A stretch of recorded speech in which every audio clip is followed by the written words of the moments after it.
Épisode 1. La confiance cognitive. Apprendre à se faire confiance mentalement. Vous est-il déjà arrivé de douter de vos propres pensées? De passer des heures à relire un message avant de l'envoyer? De repenser encore et encore à une décision que vous aviez pourtant prise avec soin?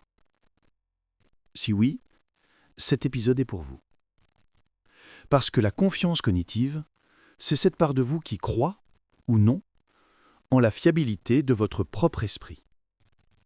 Et quand elle s'effrite, le doute devient un brouillard permanent.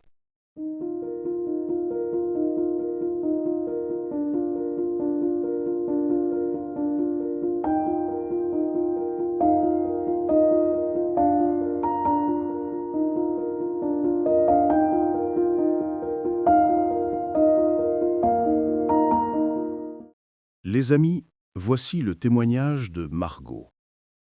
Margot est le bruit dans sa tête.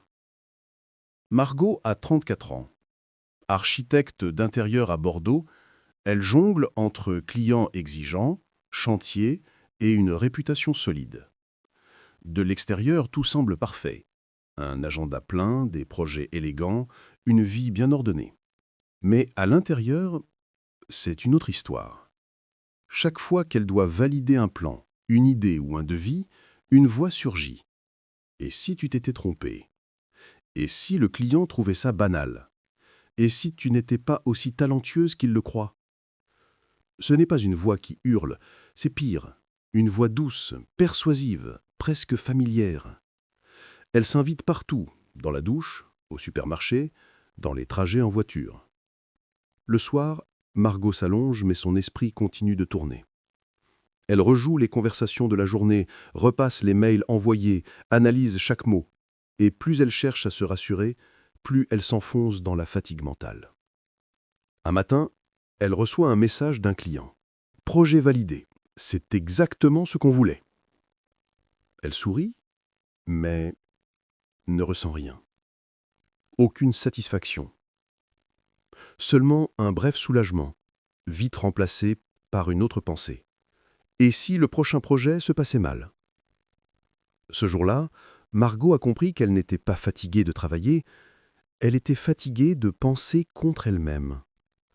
Alors, elle a décidé de consulter.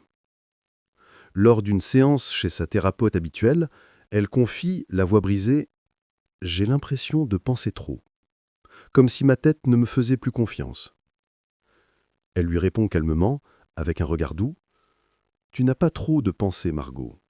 Tu en as trop contre toi.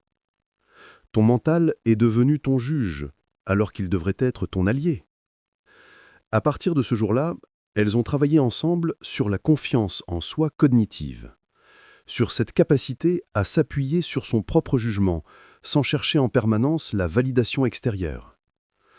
Leur travail n'a pas consisté à chasser le doute, mais à l'apprivoiser. Margot a appris à observer ses pensées sans s'y identifier. Quand une voix intérieure murmurait « Tu vas échouer », elle répondait simplement « Tiens, voilà le doute, je t'ai reconnu. » Et elle continuait. Quelques mois plus tard, Margot lui a écrit un message. « Le silence dans ma tête n'est pas revenu. Mais maintenant, il a changé de ton. » Parce qu'elle avait compris une vérité simple et puissante. La confiance cognitive, ce n'est pas d'arrêter de douter. C'est de savoir à quelle voix donner du crédit.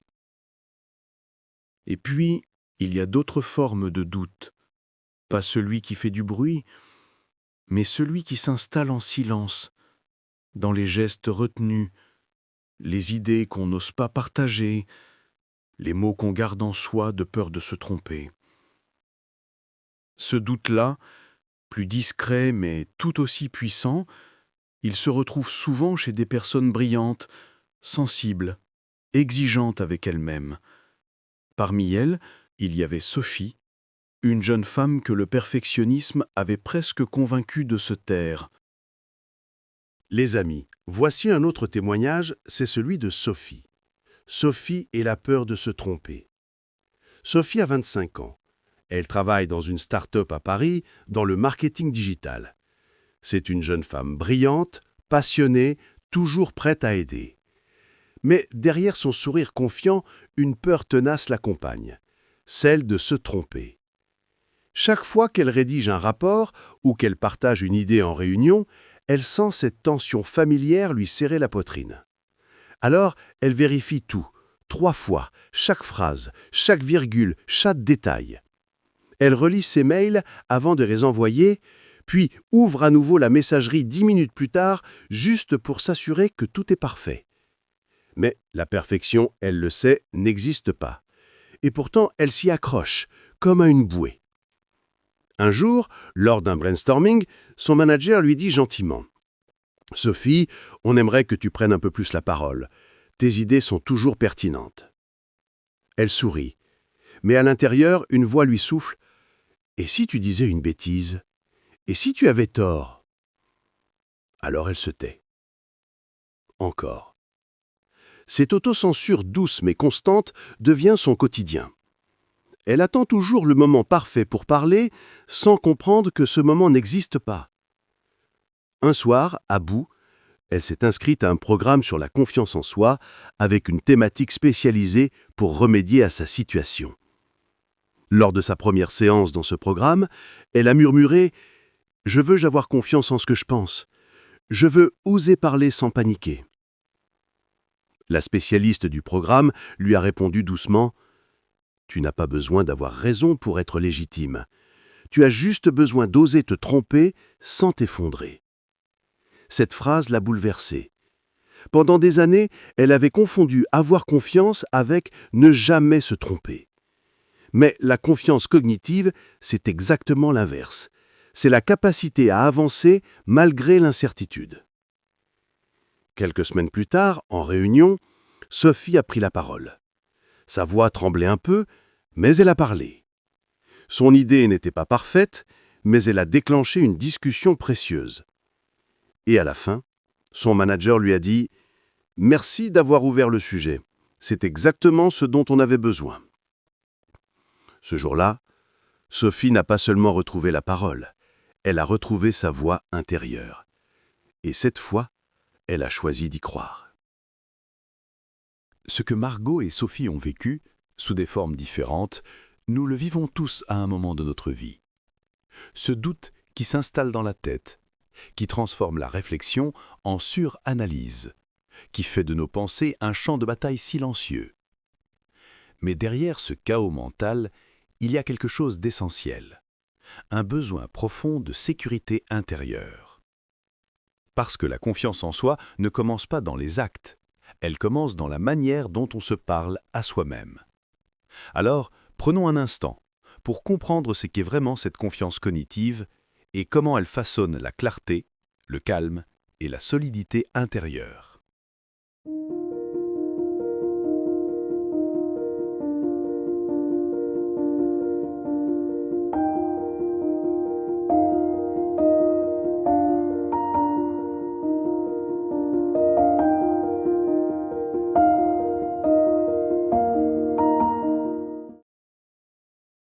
Comprendre la confiance cognitive. Les amis, soyez attentifs aux 3 points clés que je vais aborder avec vous. 1. Qu'est-ce que la confiance cognitive? Le terme confiance recouvre souvent l'idée de croire en soi, en sa valeur, ses capacités, son potentiel. La confiance cognitive est plus spécifique. C'est la confiance dans vos capacités de pensée, de jugement et de décision. En psychologie, on parle de concepts proches. Le premier concept. L'auto-efficacité, self-efficacy, d'Albert Bandura. The belief in one's ability to succeed in specific situations or accomplish a task. Source of Simply Psychology. Cela signifie la croyance en sa propre capacité à réussir dans une situation donnée ou à accomplir une tâche précise. Le deuxième concept. La confiance en soi générale, self-confidence. A belief in oneself, the conviction that one has the ability to meet life's challenges and to succeed. Source of Psychology Today. Cela signifie une croyance en soi-même, la conviction d'avoir la capacité d'affronter les défis de la vie et de réussir. Ainsi, la confiance cognitive se situe à l'intersection entre ce que vous savez, vos compétences, et ce que vous pensez pouvoir faire, votre jugement. Les amis, voici un conseil utile pour vous. Faire confiance à votre cerveau comme un instrument fiable plutôt qu'un ennemi hyperactif. Ayez comme référence votre propre entraînement et celui de votre équipe et soyez optimistes. En psychologie, la confiance cognitive est étroitement liée à ce qu'Albert Bandura appelait l'auto-efficacité.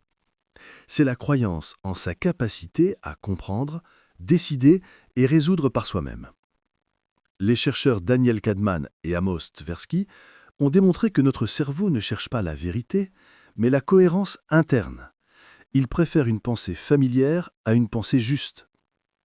C'est pourquoi, même quand nous avons raison, nous doutons, parce que notre cerveau associe le confort mental à la sécurité et l'incertitude à la menace. Or, le doute constant finit par activer la même zone du cerveau que le stress chronique, l'amygdale. Le résultat, on entre dans un cycle d'autosurveillance où chaque pensée devient suspecte, chaque décision devient risquée. Mais la bonne nouvelle, c'est que cette confiance se reconstruit. Selon une étude de l'Université de Stanford, 2019, le simple fait de nommer ses pensées et de noter ses succès cognitifs, ces moments où vous avez fait confiance à votre instinct et eu raison, augmente la perception de fiabilité personnelle. Autrement dit, plus vous reconnaissez vos bons jugements, plus votre cerveau renforce la confiance en vous-même. 2. Pourquoi le trop de pensées tue la confiance? Quand le mental tourne à plein régime, vérification répétée, scénario catastrophe, remise en question, deux effets se produisent. Premièrement, du pilotage conscient à l'analyse compulsive. Les recherches sur la surcharge cognitive montrent une baisse de clarté, de fluidité et de qualité décisionnelle. Des travaux, PMC, distinguent notamment la confiance liée à l'aptitude, ability, et celle liée à la personnalité. Sous-charge, les deux s'érodent. Deuxièmement, le doute chronique mime le stress. Le doute constant active les circuits de l'anxiété, renforce la peur de l'erreur et épuise la capacité de concentration. Une revue, PMC, a montré que la faible estime de soi agit comme un médiateur entre l'anxiété et la suppression émotionnelle. Votre tête fonctionne, mais elle vous freine. Vous doutez de vos décisions avant même d'avoir agi. 3 leviers pour reconstruire la confiance cognitive. 1. Apaiser le flux mental. Commencez par observer vos pensées sans les juger. Imaginez-les comme des bulles qui montent à la surface. Certaines éclatent, d'autres passent. Vous n'avez pas besoin de toutes les suivre. Les études de Sarah Lazar à l'université Harvard en 2005 ont montré que la méditation de pleine conscience réduit l'activité du cortex préfrontal médian, responsable du bazardage mental. Cela veut dire que le silence intérieur rend vos pensées plus claires. Voici une astuce que vous pouvez vous dire. Je pense, donc j'observe. Cela signifie je redeviens le témoin de mes pensées, pas leur prisonnier. 2. Cultiver la clarté intérieure. La confiance cognitive se nourrit de la connaissance de soi. Avant une décision, demandez-vous « Quelle est ma sensation juste maintenant ?» Utilisez votre corps comme témoin, souvent il sait dire oui ou non avant le mental. Quand vous hésitez, demandez-vous « Est-ce une peur ou une intuition ?» Votre corps sait souvent avant votre tête. Des chercheurs de l'université de Cambridge, Dunn et Hall en 2010, ont montré que les personnes sensibles à leurs signaux corporels, respiration, rythme cardiaque, ont une meilleure précision décisionnelle. Cela signifie que l'écoute du corps améliore la confiance du mental. 3. Agir malgré le doute. La confiance cognitive ne vient pas après la certitude, elle naît au cœur du doute. Une étude du National Academies Press montre que la perception de capacité est un médiateur central de la motivation. Plus vous agissez, plus votre cerveau enregistre la preuve qu'il peut se faire confiance. Cela signifie, c'est en agissant même dans le flou que vous nourrissez la confiance. Décidez, agissez, ajustez. Le plus grand frein, c'est l'inaction. Si ce que nous venons d'explorer fait écho à vous, au silence du doute et à l'envie de refaire alliance avec votre esprit, alors dans mon livre « Les 7 secrets pour booster la confiance en soi », je vous propose un exercice spécifique pour trier les pensées qui vous élèvent de celles qui vous enferment, libérer votre esprit et retrouver confiance dans votre discernement. Retenez ceci. La confiance cognitive, ce n'est pas l'absence de doute. C'est la capacité de penser avec vous-même, pas contre vous-même. C'est dire à votre mental « je t'écoute », mais c'est moi qui décide. Alors cette semaine, je vous propose d'observer vos pensées sans chercher à les corriger, de noter chaque soir une pensée qui vous a freiné et une autre qui vous a soutenu, et de répéter intérieurement « je fais confiance à mon esprit aujourd'hui ». Alors peut-être qu'aujourd'hui, vous n'avez pas besoin d'avoir raison sur tout. Vous avez seulement besoin de croire que vous pouvez réfléchir sainement. Chaque fois que vous doutez, souvenez-vous, le doute n'est pas l'ennemi de la confiance, il en est souvent la porte d'entrée. Cet épisode vous a aidé? Abonnez-vous pour ne pas manquer le prochain. Et notez cet épisode de 5 étoiles sur votre plateforme d'écoute préférée et le partagez massivement. Et souvenez-vous, la confiance ne se trouve pas à l'extérieur. Elle se cultive dans le calme intérieur, une pensée apaisée à la fois. Les amis, merci d'avoir pris ce moment pour vous, pour écouter, ressentir et peut-être simplement respirer. Rappelez-vous, la confiance ne se mesure pas à ce que vous accomplissez, mais à votre capacité à rester debout, même dans le silence. Cet épisode vous a touché? Je vous invite à poursuivre ce voyage avec mon livre « Les 7 secrets pour booster la confiance en soi » de Levi Holiday Green.